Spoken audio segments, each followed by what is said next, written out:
Hey, what's up, folks? How you doing? Welcome to yet another awesome episode of Cafeteria Science. But in today's episode, I have Rosie to introduce herself. Just tell us a little bit about yourself before we get into the heart of our conversation. I'm Rose Miller. I am a business development executive. I am that corporate girl who talks a lot about life. It's odd, weird combination, but still, I love to double in and out, and that's why Seraph here is a best match for me. Yeah. So today I will be talking about whatever our gentles are here will be adding me into. Yeah. But I am excited to be a part of this channel and see how much we can take this new perspective forward. Yeah, and I was actually hoping I can be having a lot of these in-person conversation as opposed to like still videos, just me talking to myself in the camera.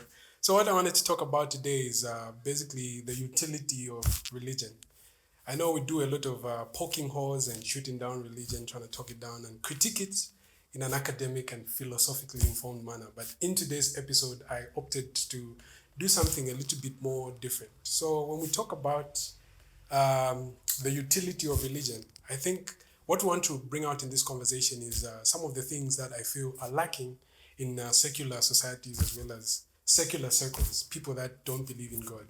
What are some of those things that they lack and can bring to the table as opposed to people that actually profess belief in a higher power?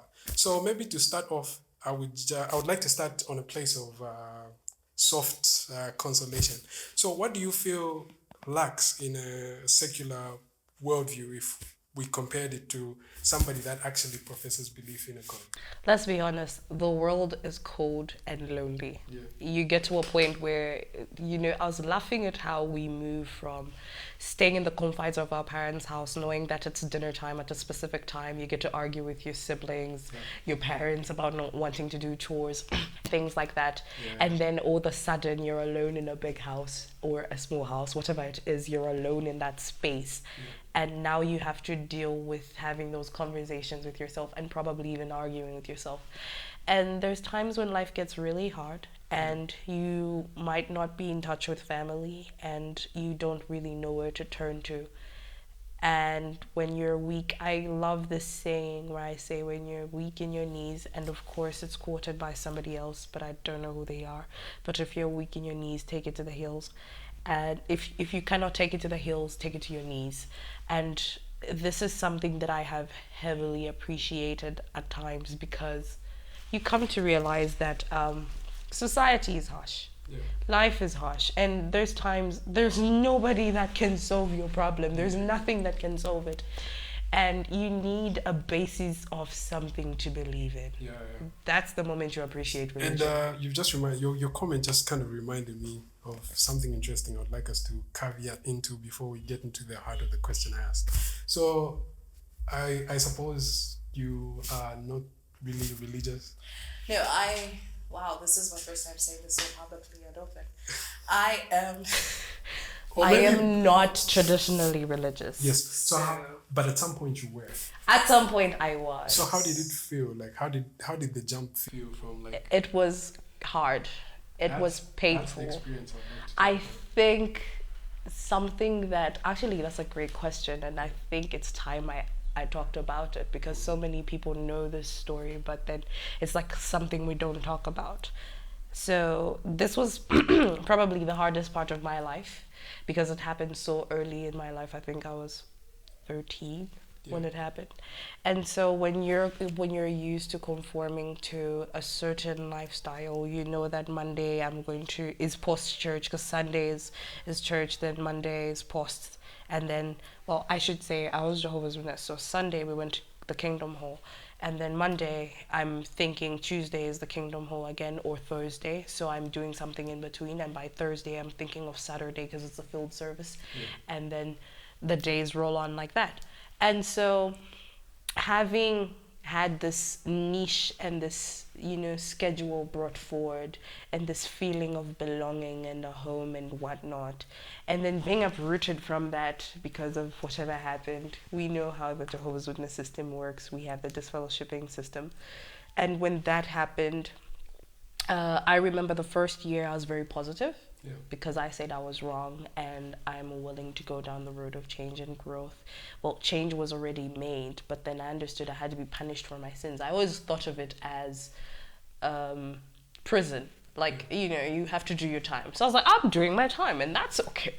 But then when my time extended over a period of a year and went into 3 whole years, at that point you've been exposed to so many philosophies, because you're no longer associating with the people you associated with. You're no longer having the conversations you used to have on a daily basis. I mean, the time I could talk to my friends who were within the Christian circle, were probably having conversations about how was the meetings, what was the scriptures that were talked about, will we encourage ourselves off like a spiritual based perspective. But now you don't have that. It's just you and the world. The only time you talk about anything to do with religion is either in the confines of your Bible study alone, or at the Kingdom Hall, or if it's family worship. Funny, the rule then was you do not get to comment or read scriptures. My dad tried his best to bridge that gap, and I'm very grateful for that. But still, you still felt this thing of I do not belong. And now you're lonely, and now you're alone, and now you're looking for ways to understand God and understand religion without hurting it. Because when you're a Jehovah's Witness, there's so many things that you're taught and ways that you think of the world. You're not part of the world. Now, all of a sudden, you're a part of the world. You are the world itself, you know? And so it's confusing to be in that state. And so while experiencing this is when I came across spirituality. Yeah. And it was interesting because I dabbled and dipped in every form of religion. I remember I researched into Hinduism, I researched into, what didn't I touch? Islam. I think I have a Torah, a Veda, I have everything on my phone. Zen Buddhism? Yes, I did go down that path to everything. I think I went through it. I do embody a lot of the Zen life now, because half of the things that people would say, oh my God, that is so white, to me are like, in short, you're saying white people are more healed than you are, because they can acknowledge that they're not doing well and they need to unblock something by sitting down with themselves and having that conversation with themselves in their head, ergo meditating. But then in the Christian setup, we're taught meditation should be upon a scripture or anything else. But then I'm like, what if my mind is clouded and I can't hear that scripture? I read the scripture and only negativity comes in. But then it makes sense that that was the pondering way, because I get it. Now that I'm growing more into my spiritual journey, it's a thing where I don't have negativity toward religion per se. And I appreciate everything you said. That's like a rich experience. And I also come in it with like a slightly different experience, because for me at least, you in your case, you replaced your prior religious life with like a sense of spirituality. And that was enriching in a sense. But for me, my experience was slightly different. There was a lot of like nihilism, because everything was empty. It was just science. Actually, you know what? Every time the first time I came in contact with your content and I came in contact with you, I laughed because I understood where you were coming from. I remember I texted you literally in the middle of the night and I was like, hey, are you spiritual, or what are you? And then you were like, yeah, I was once Jehovah's Witness, but this is what happened. And in my head, I was like, I remember that phase so well, because when it happened to me, because the thing is, the people don't understand how much being a Jehovah's Witness shapes you. And how so many of these teachings that are taught make it so hard to believe in anything else when you leave. I said that I used to be a Jehovah's Witness. Now I'm like a devout Pentecostal guy. I was like, you didn't understand shit. Yes, there's no way you were Jehovah's Witness. Yeah, if you were not Jehovah's Witness enough. Your default is going to be like just passive or indifferent. Because the second you leave Jehovah's Witness, it's very hard to be a part of any form of church. You've left a certain level, of religion. Yep. So, but back to the topic I wanted us to talk about. I feel like unbelief offers really little room for, let's say, for example, if we take it to the place of like consolation. So, for example, you have a friend on a dying bed, and then you are a person that doesn't believe in a supernatural power. What are you going to tell somebody who's like in that position, or the people around them? Like, what sort of consolation can you offer aside from just telling them, perhaps this is the only life there is. This was the only experience they had. Who knows what's gonna happen beyond the grave? So I feel that's crazy. That's because the thing is you have no anchor of religion, and unfortunately, it can be taken as you have no anchor of humanity and empathy in that exact moment. The norm is you're going to tell them, oh my God, please, God has you, and even if you died, you're going to a better place.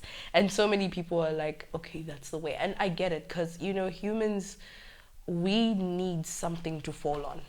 We have been created that way. If we went to all versions of science, you realize that there has to be something that balances out the skills. You are better within science. You'd explain that of a chemical-based arrangement, but then we need something to balance out the other. Exactly, and I just feel maybe that's room for people who are in the secular space to kind of like think through properly. I feel like there's consolations of philosophy, but philosophy doesn't get you so far. It's because it's not everybody who wants to really engage on a sharply rational point, take it down all the way down to the rabbit hole. So I feel we should figure out a way to kind of like change how we have conversations like this in the secular space. And I feel maybe spirituality is one way to start that conversation. I feel like at times it's just triggering to a certain amount of trauma you have experienced to hear someone talk about religion, because I experienced that. I remember I went through a phase where I literally couldn't even pray because I didn't know how to pray and what I was praying to and why I was even praying, because I'm like, look, this is the same God that created the same humans that made me feel shunned, that made me feel pushed away as a child, and I was pulled from this, and I was so bitter about it. So like there was this madness that was going through me, and it was so bad because when you're Jehovah's Witness, you don't listen to gospel and whatnot, so you don't have anything to fall on at that moment. In your head you're like, I can't listen to gospel. It's like a rewiring of your whole yes, I can't listen to gospel. I can't turn to witchcraft. I can't turn to divination and card reading because they're sins. And as much as a part of me wants to walk away from what I know, I don't want to anger the only higher power I know. So something that being in that lonesome space teaches you is when you identify a relationship with a higher power, and this is in form of religion, you have there's this invisible blanket that's just there. We earlier talked about an experience that I witnessed just recently, where a child lost their mother and they were so hurt and they were crying severely, and their older sister gets her phone and gets an AI generated imagery of what heaven looks like, a depiction of heaven, and the child sees this video, and you could see that the child had a certain calm, knowing that that's where their mother was and that's where they're going to go one day. And as beautiful as that moment was, my non-religious self was over-sabotaging the moment, because I was like, wait till you grow up. But then away from that, you get to see how much of a comfort religion can set. And that's the beauty of it. Something that I love to say is, you will find free thinkers like Seraph, and you might be listening into a conversation with him because you're going through something. Before you change who you are, be sure that that is who you are and that's what you want.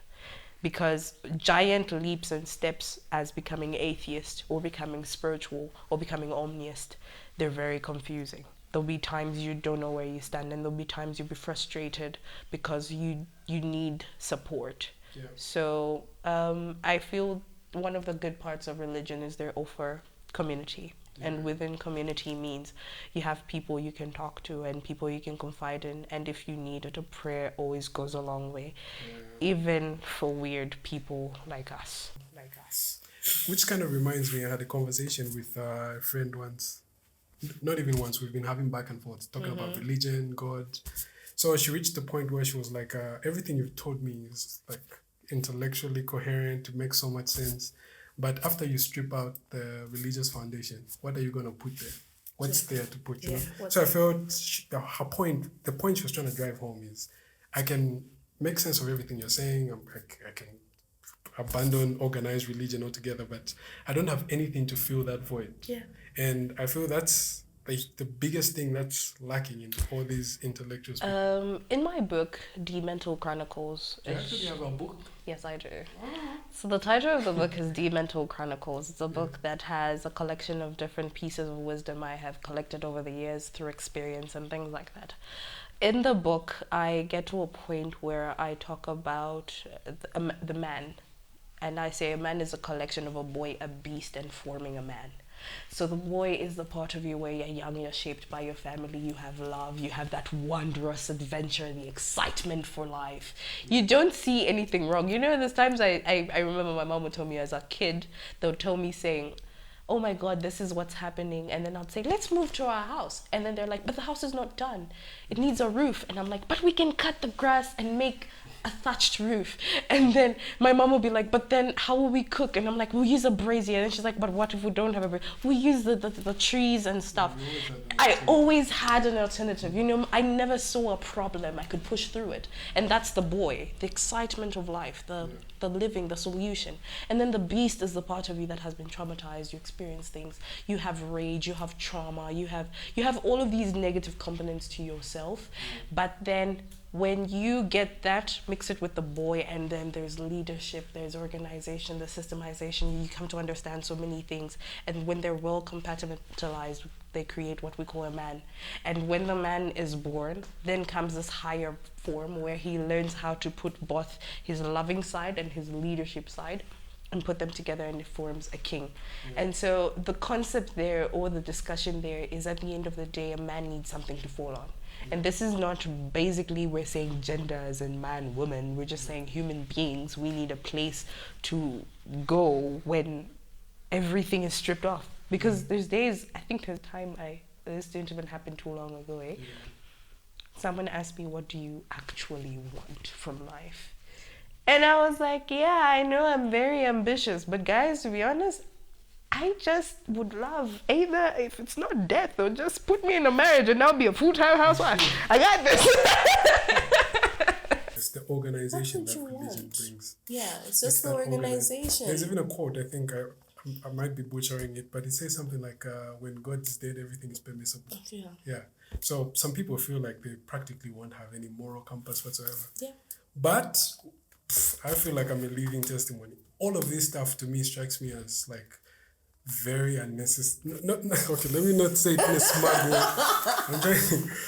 I just go about life existing. This one time, my boss asked me like, where do you tend to, like when you're sad or anything? You know, when you get to that point, I was thinking the other day, just as you have said it, you don't turn to anything. Yeah.